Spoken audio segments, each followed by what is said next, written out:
好啦，頭先有人問到我啦，就話睇落去馬鞍就係馬鞍啦，有幾大分別啊？嗱，睇下咯，呢個係一個細嘅馬鞍，呢個係一個大嘅馬鞍，然後再可以睇咩分別咧？就係我將個馬鞍擺低俾大家睇下，你會見到呢個馬鞍擺低嘅時候，呢個唔係最大啦已經，然後我將個細馬鞍擺上去，係咪已經有差別咧？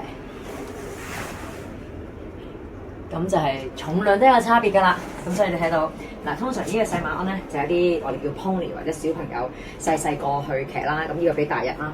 咁但係其實咧馬鞍咧係跟一隻馬跟一個人嘅，即係當然就係學校上嚟嘅學生就係小朋友嗰個馬鞍，就好似馬仔咁細，就係大概嗰個 size。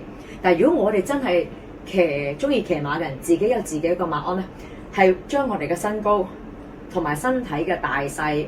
嗰個hip